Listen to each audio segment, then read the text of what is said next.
আসসালামু আলাইকুম দর্শক, স্বাগত জানাচ্ছি নাজমাস কুকিং স্টুডিওতে। দর্শক, আজ আমি তৈরি করে দেখাবো 1 লিটার দুধ দিয়ে সেমাই রেসিপি। দর্শক, এখানে আমি 1 লিটার দুধ জ্বালিয়ে জ্বালিয়ে এরকম ঘন করে ফেলছি, যে জন্য একটু সর বেশি পড়ে গেছে। তো এই দুধ দিয়েই আমি কিভাবে সেমাই রান্না করি সেটাই আমি আপনাদের সঙ্গে শেয়ার করব।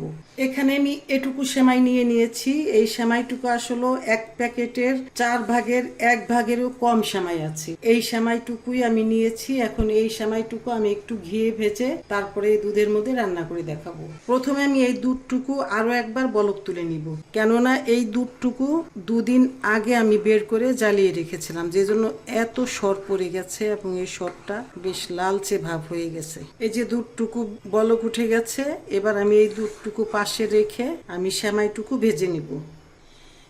সেমাই ভেজে নেওয়ার জন্য আমি চুলায় একটি পাতিল বসিয়ে দিয়েছি। এবার চুলার তাপটা একদম মৃদু তাপে রেখে আমি এই পাতিলের মধ্যে একটু ঘি দিয়ে দিচ্ছি। আপনি ইচ্ছা করলে ঘির বদলে এমনিতেই এই সেমাইটা ভেজে রান্না করে নিতে পারেন, তবে আমি একটু ঘি দিচ্ছি। আপনি চাইলে ঘিটা স্কিপ করতে পারেন। টেস্টটা বেশি আসার জন্য আমি একটু ঘি দিয়ে নিলাম।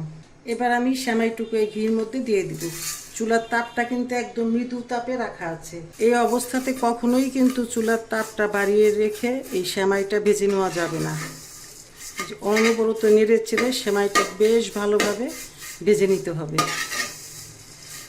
একটা হালকা লালচে ভাব আসবে যখন, তখন আমার সেমাইটা আমি নামিয়ে ফেলবো।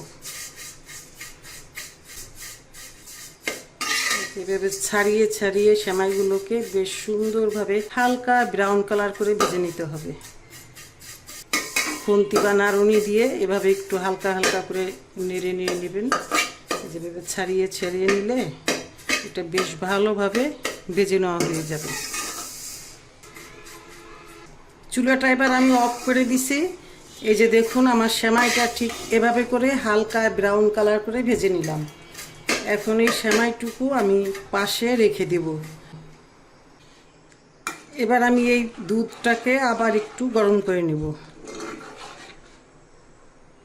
দুধটুকু আবার বলক তুলতে তুলতে আমি দিয়ে দিচ্ছি একটা তেজপাতা। যেহেতু অল্প একটু সেমাই, আমি এখানে খুব বেশি মশলা ব্যবহার করব না। ছোট্ট 2 টুকরা দারচিনি আর এই যে 2টা এলাচ, এই এলাচ 2টার আমি মাথা চিড়ে দিছি। হয়ে গেল আমার মশলা দিয়ে নেওয়া। এবার দুধের ভিতরে দিয়ে দিচ্ছি স্বাদ মতো চিনি,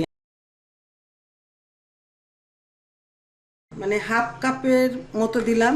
এখন আমি একটু নেড়ে চেড়ে আমি টেস্ট করে দেখব মিষ্টিটা কেমন হলো। তারপরে দরকার হলে আরও একটু চিনি দিব, না হলে দিব না। এই যে চিনিটা দেওয়ার পরে দুধটা আরও পাতলা হয়ে গেছে, চিনিটা গলে গেছে। এখন আমি দেখে নেব যে মিষ্টিটা কেমন হলো। এই মিষ্টিটুকু লেগে যাবে, দিয়ে দিলাম। এভাবে মিষ্টিটা চেক করে দিবেন, তাহলে মিষ্টি আর কম বেশি হবে না, খেতে খুব টেস্ট হবে। এবার দুধটা বলক তুলে নিব। দুধটুকু এখন বলক উঠে গেছে। এই অবস্থাতে আমি ভেজে রাখা সেমাইগুলো এই দুধের মধ্যে দিয়ে দেব। এই যে সেই ভেজে রাখা সেমাইগুলো আমি দিয়ে দিচ্ছি। এবার আস্তে আস্তে নেড়ে চেড়ে সেমাইটা রান্না করে নিব।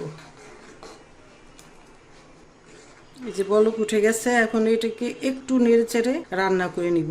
এই সেমাইটা সিদ্ধ করতে খুব বেশি সময় লাগে না, অল্প কিছু সময়ের মধ্যেই এই সেমাইটা সিদ্ধ হয়ে যায়। আর এটা হবে হলো পাতলা সেমাই, মানে খুব বেশি পাতলা না, যে সেমাইটা আমরা ঈদের দিন খাই ঠিক সেই সেমাইটা। এখন এই সেমাইয়ের মধ্যে আমি 1 চিমটি লবণ দিয়ে দিচ্ছি। এবার আবার একটু নেড়ে চেড়ে নিচ্ছি। এই যে দেখুন, এখন এই সেমাইটা কিন্তু চুলা থেকে নামিয়ে যখন রেখে দিব, তখন এটা আরো ঘন হয়ে যাবে এবং খেতে এটা দুর্দান্ত সুস্বাদু হবে। এই সেমাইটা ঠান্ডা করার পরে দেখাবো যে সেমাইটার অবস্থা কেমন হলো।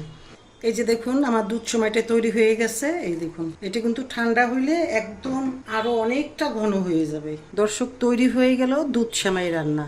দর্শক, ভিডিওটি যদি ভালো লাগে তাহলে ভিডিওতে একটি লাইক দিয়ে কমেন্ট সেকশনে কমেন্ট করার জন্য অনুরোধ রইল। আর ভিডিওটি শেয়ার করার জন্য অনুরোধ রইল আপনার ফ্রেন্ডস অ্যান্ড ফ্যামিলির মাঝে। এত সময় আমার পাশে থাকার জন্য আপনাদের অসংখ্য অসংখ্য ধন্যবাদ। আপনারা সবাই ভালো থাকুন, সুস্থ থাকুন, নিরাপদে থাকুন। এই কামনায় আল্লাহ হাফেজ।